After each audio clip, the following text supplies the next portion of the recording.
morning after. Can you hear me? Everybody? Excellent. So, I came from Central Holdings, a middle-sized company from the middle of Europe, and we have a few big projects, like in terms of complexity and stuff, and traffic, and a lot of smaller ones, which kind of supports the bigger in terms of traffic and user experience. And the lots of small projects are a lot of diversity and approaches and stuff. So when I first came to the company a few years ago, I tried to kind of unify them under one umbrella. So I tried first to explore the possibility for distutils and setup tools and friends, but it is kind of messy. If you tried ever to extend the distutils or setup tools and write the dependencies between tasks and stuff, it's really kind of messy. And so we discovered Paver. It's Kevin Denger's library, not ours, and of Pavan's fame. And really, everything became good and peaceful and paved. But before I dwell into that, let me do a small survey. Who uses any build tool at all? Not too much. Make. More. Rake. And you. Fabric with local commands. Not much. Shell scripts floating around. Lots. Excellent. So, for the other half, if you are not using a build tool, you should. Trust me. Because the fact you are not compiling do not mean you are not creating generated files from some source code, like documentation, for example. And, or if anyone using gettext, not much. Well, and are you committing MO files to a repository? Yeah. So every time you change a PO file, you have to regenerate it and store a binary block in your source code repository. Yeah. Thank you. So, do not do that. Use a build tool, automate it, or it will break. And also, in terms of documentation or deployment, you are generating files from something, moving them, moving to another servers, and it's really nice to have one API for that. Why use a Python build tool? Well, we are on a Python conference, so it's kind of obvious. It's expressive. You can use standard library. It integrates really nicely with another tools we have in our toolchain. And Paver, I like especially because things are simple. When you are just doing tasks, it's easy. It's really few lines of code, you'll see that. You don't have to register in some magic central repository entry point stuff. And just you are not avoiding simple things to automate them, to repeat them. And my favorite argument, it's really neat to have a single point of entry. When you have a source code repository checked out, it's an API for developer, or how to interact with it. It's especially important for the open source projects, because this is, for example, Whole 3 of our company. You check out any repository in Python, these three commands should work, regardless of underlying assumptions, underlying framework, underlying install details. First one should set you an environment, use usually virtual env, source into that, you prepare. This usually install dependencies, but also can do some magic auto-detection of your environment and prepare some example configuration files. For example, for Django, like where your database is, where to store stuff, and so on and so on. And Paver around should fire up the application, or web server in case of web applications. So I'd argue it's useful and it's easy to do. This is how we start with Paver. You create a simple file, pavement.py. It should be where your setup.py is. so usually in the root of the repository. And you just create a Python function, decorate it with a simple decorator, and that's it. Now you can call Paver install dependencies, and it will fire up pip install upgrade requirements. Just there's not much magic, or okay, there's magic, but it's in you have to explicitly enable it. In this case, Paver easy is the source of most magic and imports and easy stuff and wrappers. You'll see that. Here's the task decorator and the SH wrapper around how to do shell scripting more easily. But this is the minimal example. It works, and you should write it in your repository now. But we are in Python world. We have distutils and setup tools, and it's golden standard. So, well, yeah. But it's easy standard. The standard we now use, we expect to use. Essentially terms is the API unlockable. For most of the Python developers, setup.py, as this, bdist, whatever, is how you interact with typical Python program, and you expect it to work. So to import the setup tools magic and stuff, you can use the setup.utils library, and the setup here is exactly the same as in distutils or setup tools if installed. So inside Pavement, call setup with like name, version, author, maintainer name and stuff. And you are all set up. You can now use Paver as list. Because of that, it's not a great idea to make two setup calls, one in setup.py and second one in Pavement. And this is kind of breaking the law I talk about, but it's necessary here. Paver minlib creates a zip subset of Paver itself. So you have paver minlib.zip in your source code, I know. And the generate setup creates a version of setup.py that will zip import the paver minlib. So you have setup.py call as this on it, and under the hood, the pavers as this from the pavement will be called. It's useful, I will show that, but at least you have the only place to call setup and stuff is in Pavement, and it works with standard setup.py API developer specs, and it even works with pip install editable, which is really handy.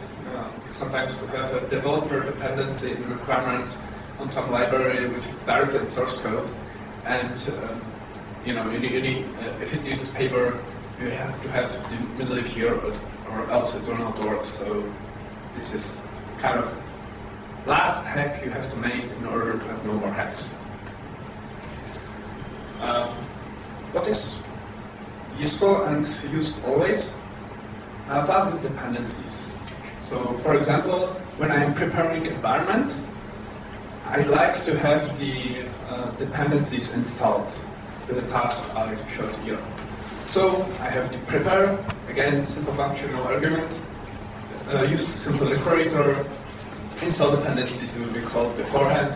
After that you can run develop and you have library also. This is especially useful. You can overshadow the standard distutils commands, which is nesting by default. Here it's easy because you have setup.py calling Pavement under root, and in this as list is on the end the distutils as list. You want to create a source tarball, but you want to have a documentation in it, like the HTML version, and to have a generated minlib and hanky setup, and you want it before you create the tarball. So you just create an as-list function, have all the dependencies specified in the decorator, and now setup.py as-list will call all these functions in order, and you will have source tarball using standard API, but with all the sugar you want to stuff into it. Because it's console API. you want to interact like with standard arguments. First one is the positional ones. So if you'd like to say that after this task name, there are positional arguments I'd like to work with somebody. For example, here I'm using Paver units to call tests, but notice that a lot of arguments and options I don't want to specify somewhere in my pavement too. So I want to say after unit, everything is passed to the nose, as you can see in the RP. Another, I forgot to mention, there is of course one pitfall. By default, Paver lets you call the arguments in the chain of command like as this upload. And of course, once you specify the consume args, you are not able to call another class after that, because it will be gathered in the args argument, which will magically appear. So you have to take care of that. You can of course inspect args and say, if there is some task I expect, you can do call task with the rest of the arguments, but you have to watch that. Proper way, or the more usual way to have options is the standard GNU options. It's the standard optifiers, but again, single decorator, it will work, it will be appended to the options you will retrieve. It's of course the long name, short name, and help automatically generated, so Paver help upload packages will display you this nice GNU help as expected. The options, just take a look at it. By default, the function takes no argument, but you can specify args and options, and they will magically appear if available using introspection. Regarding options, as you have set up for setup.py, you have options for pavement. Options is called once, will appear as either global object in pavement, or if you are more like pure, you will have the arguments in your function names in the function task. And it can be nested, and it's usually specified using bunch. Bunch is sort of like a dictionary with attribute access.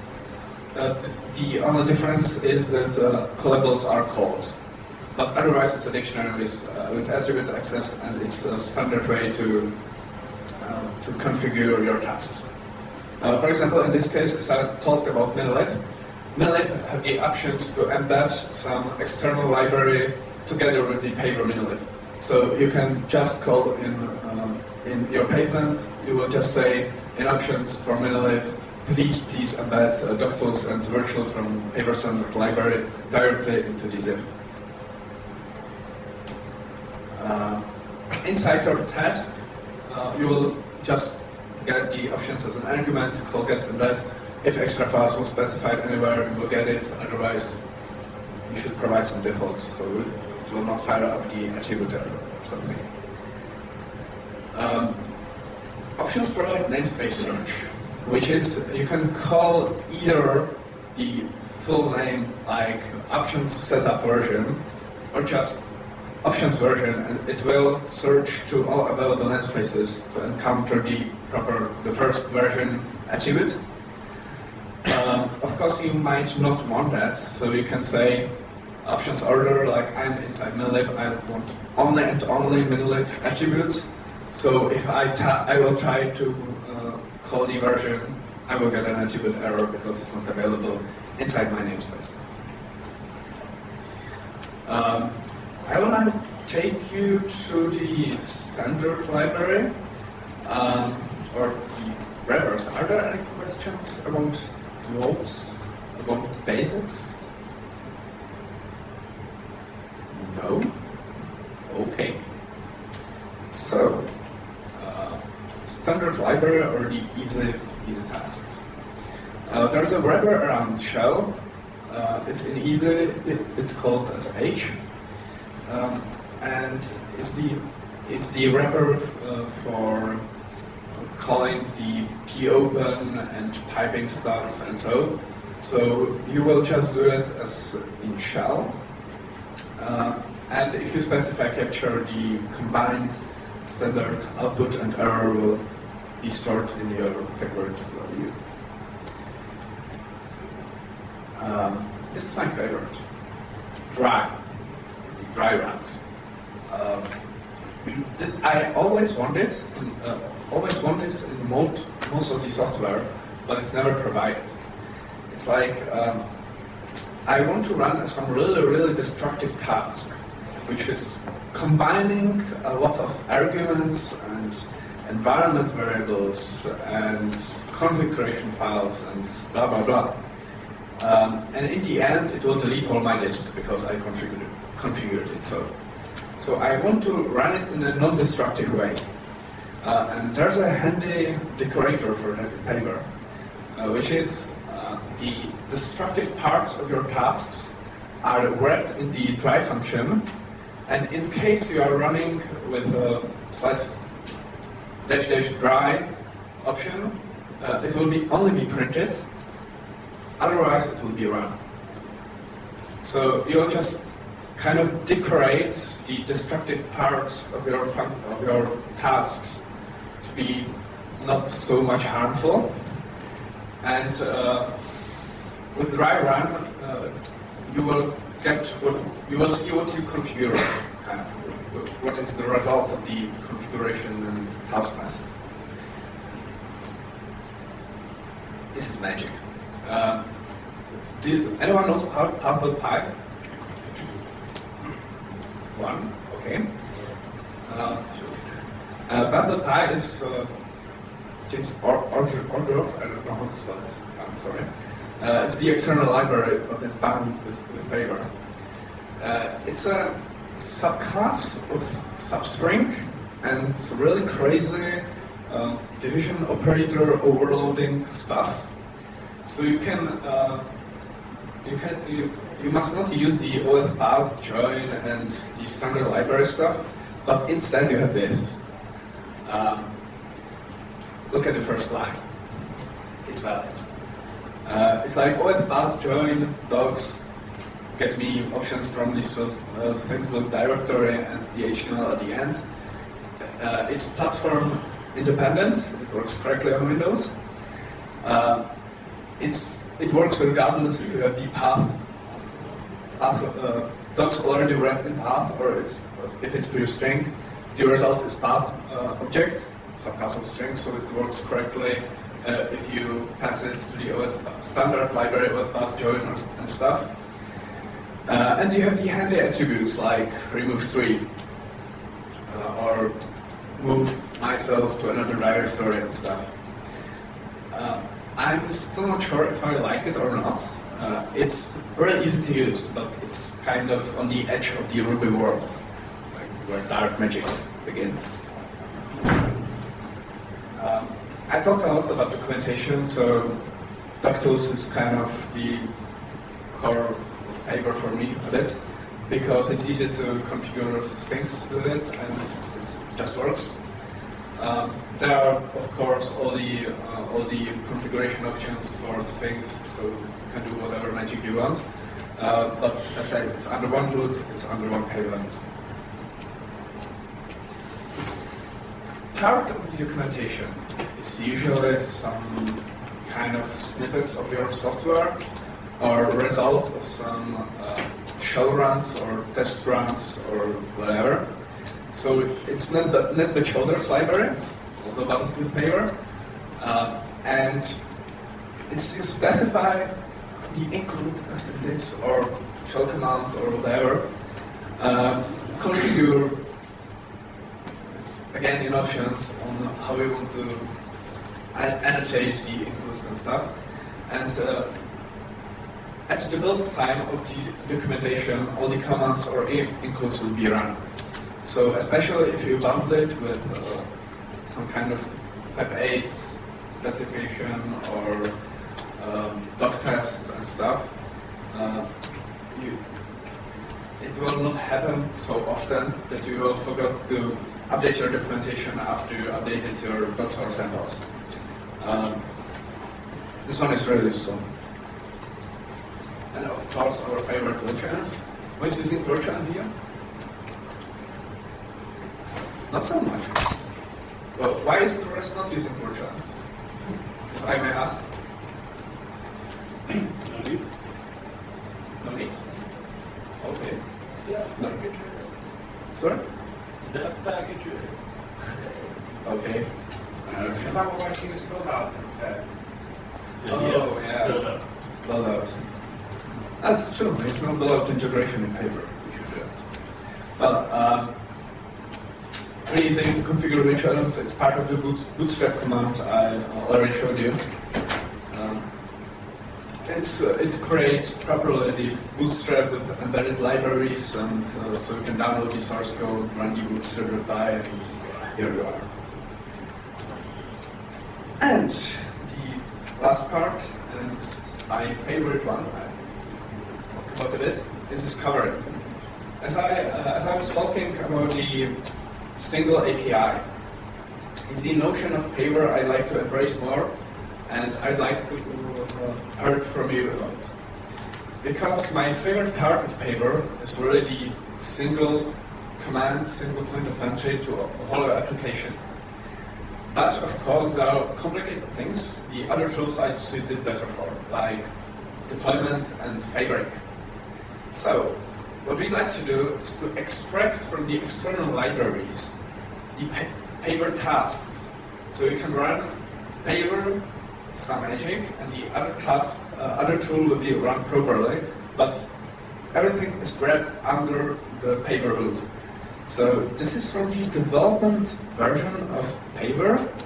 It will be released probably shortly after conference, so if there is any feedback, please tell me. You have the discovery module, or probably the external library, with the discover whatever function, or task respectively, which will configure this way. So for example, if you have Django, in order to use Django properly, you have to know where the settings.py is, so you can set up the Django settings, environment variable and stuff. And you have to explicitly call that. It could be done by magic, but it's kind of internal Paver decision to let you explicitly call the magic, not to be like web.py internal mumbo jumbo. So you have to call discover Django, and after that, you have usual Django validate, but you can call it with Paver. And is the option I forgot to show? Because what I like most about it is that usually Django is in subdirectory of setup.py or Paver. So you have to do like setup.py, develop, then dwell deeper into Django, call some management command, then go back up and create documentation and stuff. And by the way, Django management command is also a good example of sort of build tool, but it's not direct. Because I know a lot of people which are creating Django management commands, even though they are no longer tied with Django. Because they are already using manage by nothing, so they will call the base command, and yeah, it's not doing anything with Django, it just messes up with our documentation, but yeah, we are already using that, so if you are calling that, you have to use Django, and yeah, we cannot share it outside of Django world, and so. So I like to reverse it and put Paver on top of that. So the tasks can be more easily shared, are not dependent on Django with Paver, but you have all the Django power available, or Fabric for that matter.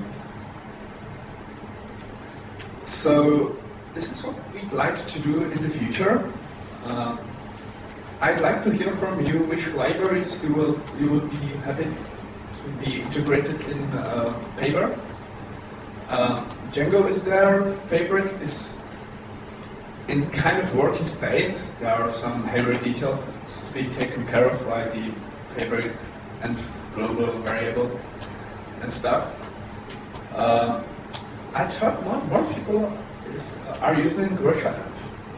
That kind of silenced me, because we were really happy we are using virtualenv everywhere because of diversity of dependencies. Like this site is working with Django 1.1, this one with only Django 1.3, so the global packaging system does not make any sense. So we'd like to integrate a bit more. If so many people are using build-out, we should probably explore that. If there are any kind of contributors, we're very happy to hear from them. So in the next version, if you are sourced in the virtualenv, it will automatically use the proper virtualenv with all your tasks and stuff.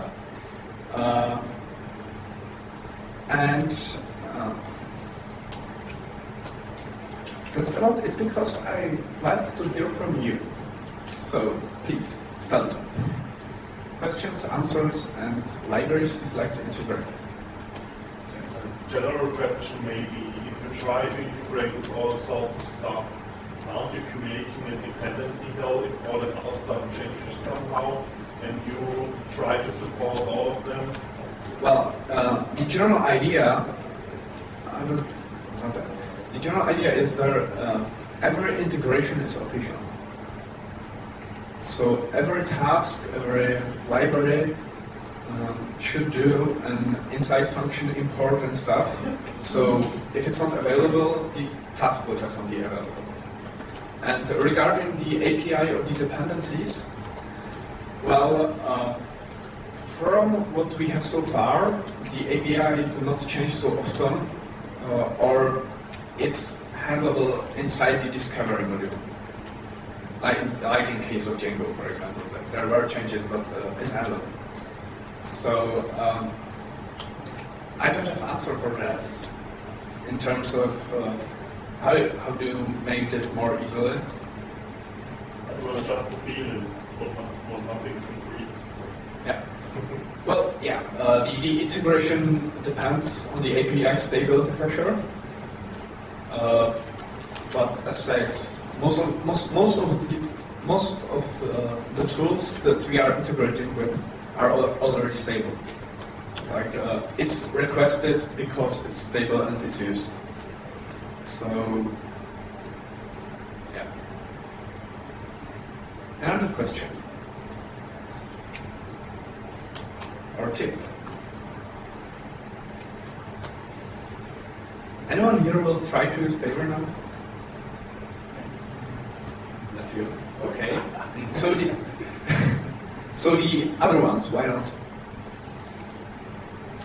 Maybe it's already there. Yeah. So you like make more? Well, other consideration is that here we, instead of having the limited language of make, we can use the almighty Python, but we are really making exactly the same type of task, exactly the same thing. Maybe having support for a more expressive language, we can develop some change in the mentality which we use. In sense, using this tool exactly in the way I use make, it's not necessarily so good. Maybe with experience or theoretical studies, I don't know, new pattern of wording can emerge. Are you thinking about some way to use this type of technology that are absolutely not made possible? No, to be honest.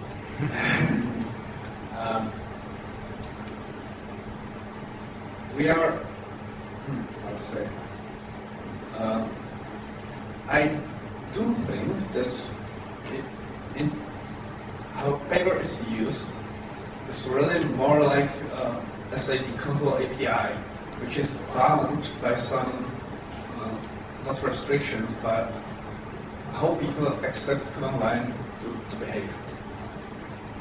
And in order to change the paradigm as a whole, I'm not sure if those languages are powerful enough or if the API is is there already. So I'm not sure, but it's interesting question. It's actually hoping for evolution in the sense that if you give more expressive power, usually new programming pattern can rise. I mean, we'll see. Come join us. Yes. I don't really have a question more that I use Paver a lot, and I don't use it just as a build system. Right? In one example, I use it to build a development environment that pulls its dependencies in for a developer to run in code. It can then run all the tests, run Selenium after installing Selenium out of the box, getting the browser and all the profiles running. It then builds an RPM that ships itself, installs in the target system, and then the RPM kicks off Paver again to finish the install after copying all things in a very specific way. It's really powerful tool. And you can just do this from you just use, build my environment. Okay, now install on that server. After running all of the tests. It's sort of a platform to build more complicated things on. If you were just using it for maybe it's not really worth it, use the scones, but if you were doing things to say, do the whole process, like build a same environment that everyone has on all of the machines and can produce the releases and can control the machines, it's the tool for you.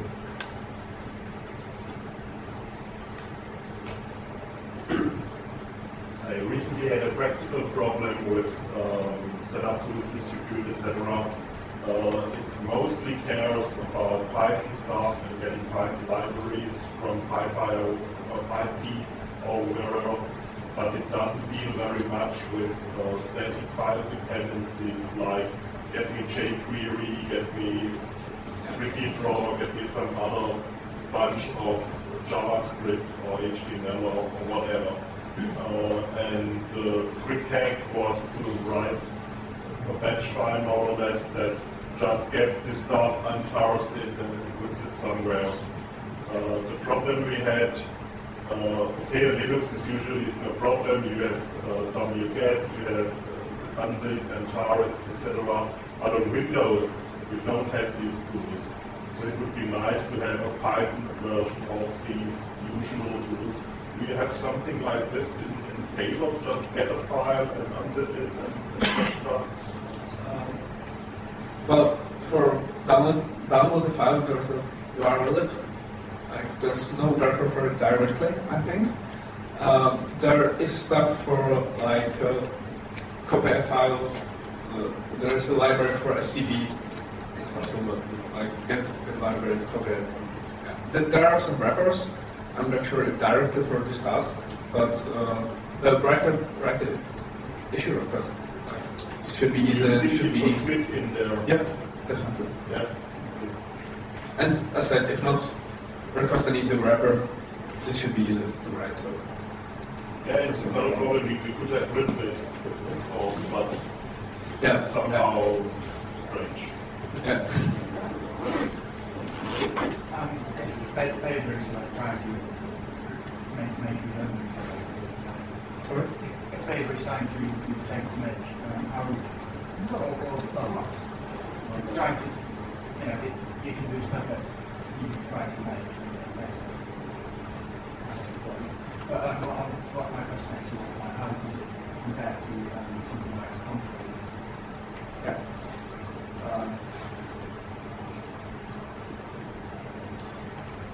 Well, it compares in a way. It's not really built to as for building compiled software. So it's really more like a shell, shell for project building or for pulling stuff around and like getting the puzzles right. That was explained. It's a really nice example because it's not really suited for the what build tools are doing for the compilation of software and checking what changed in the chain and recompiling it. There are still better tools for that, And I think someone even wrote that they are using Escons together with Paver, where Paver is a wrapper around Escons, basically. So hide the actual compilation tool under the umbrella of Paver. So it's definitely not a replacement for Ant or Make or Escons as for building the tricky part of the software, but it's really like a wrapper. That is the answer. Are there plans to integrate Git and RC into Paver? Yes. Yes. There is already some integration of Git, but I think it's not yet exposed as tasks. But Paver is now in Git, so we are developing support for that. It's on GitHub. Second thing, I see the change log that is going over. Is Yes. 1 year of the last stable already there? No. No? Last stable release was in November. 0.3. I 4. see on the website, but it's June of the last year. How is Which website? No, because we had a problem. Well, Kevin kind of stalled the development when he was in Mozilla, and he then abandoned Python as a whole for JavaScript. So the project was on hold for I don't know, a few months, and I think in November or so, I took on as a maintainer because we were using it in Centrum Holdings and we love it, so we kind of spread Kevin's stuff and maintaining it now. But I'm still digging in some parts of the source code and so, but definitely the maintenance versions are released kind of when bug is encountered, and 1.1 is now the expected feature release somewhere, as I with the discovery and stuff. So I said, if you want something in the next feature release, possibly in some ways like not breaking backward compatibility, you won't do that, but I'll say the adventurous API extensions. So please tell me before, like with the moving files or RC. So we are developing it. It's on GitHub, so just fork and send pull request, and it will be accepted. It's still more of a free-time project of mine, so it depends on the time. But for sure, the bug fixes we are fixing even in the company's time because they are biting us too. So. Yeah. The development branch is it not stable for production, like Django, or not? I'm not sure now. Sorry. No. No, because usually yes, but we were having the separate 1.1 branch, but it's already merged and kind of in bug fixing mode. So yeah, it should be stable. Our experimental stuff is in branch separate, but I'd say we are releasing the features often, so there's no reason, as in Django, for half a year to run from trunk because there is no Unicode branch anywhere and you can't use it without trunk. So this will not happen. Releasing is automated and easy, so we are doing that. Yes? What's the major improvement over Python Fabric? Because I think you can do all this stuff in Fabric, but also run the execute the commands remotely. I'd say that argument handling in Paver is more natural than in Fabric. Task dependencies are better, and as said, I really like the overshadowing of the distutils command, which is not really easy in Fabric. And as said, I'd argue that Fabric is good for deployment, but not supposed to. So once we have a Fabric discovery, you should really have the build part in Paver and just have Fabric command called, or as a dependency. in Paver. And I would say it will fit better. I'll try it then. Okay, well, another people.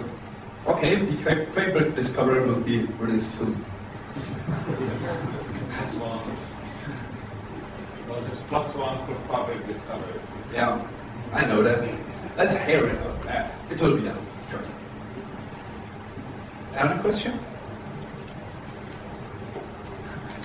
What is this Git stuff for exactly? Well, for now, it's just calling Git commands to Paver.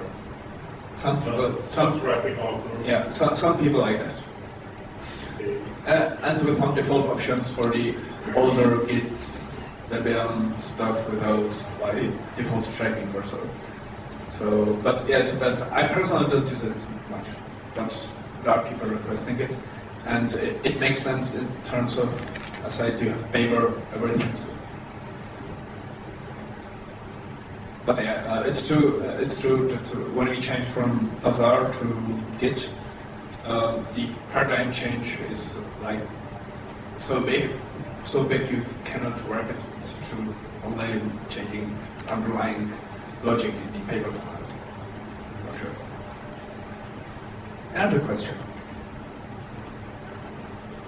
or suggestion. Also start to integrate. Yeah, so let's go. So thank you.